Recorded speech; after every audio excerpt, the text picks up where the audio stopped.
चैत के महीना लाग गई। चैत के महीना में हर कोई औरत सोचले कि हमारे पति देव अपना घर पे रहे, घर के टोटल काम करे मिलजुल के, और रात में सेज के भी काम अच्छा से होके।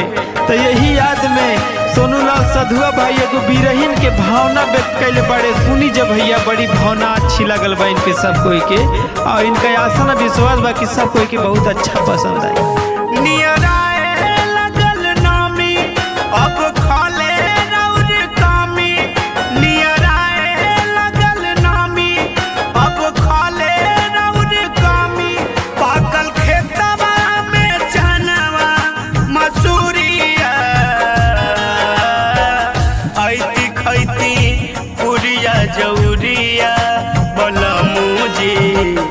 असरे में खाना के चूरिया बला मुझी, असरे में खाना के चूरिया, अब न साथ बाटे दूरिया बला मुझी, असरे में खाना के चूरिया।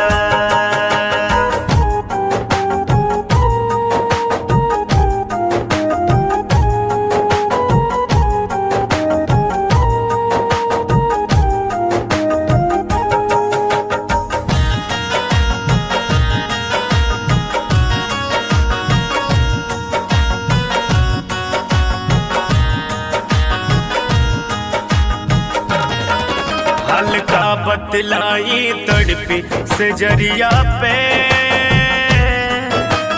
याद तुहार बसेला नजरिया पे।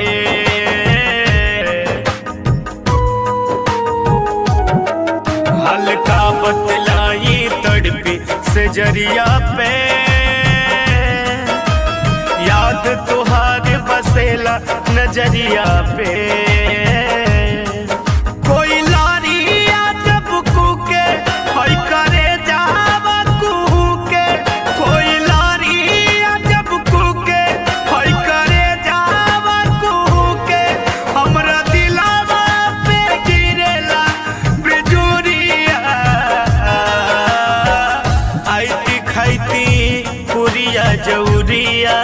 बलमुआ मरतनी रौरे फिकिरिया, ए बलमुआ हो मरतनी रौरे फिकिरिया।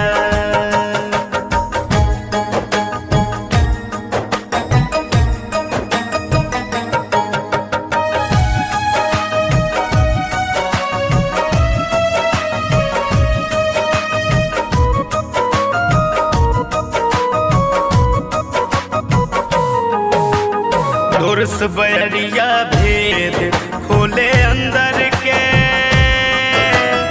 जिंदगी भूखाइल जख्मी जितेंद्र के।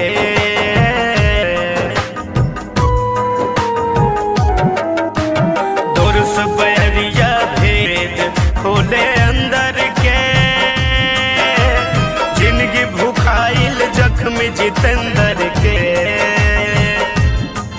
ऐती सधुआ सोनूलाल बिन नहीं आके जाल, ऐती सधुआ सोनूलाल बिन नहीं आके जाल।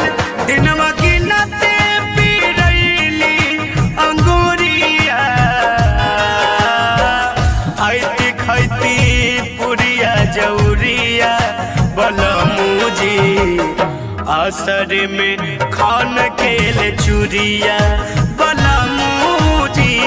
ऐती खैती पुरिया जौरिया बलमुजी, असर में खान के चूरिया।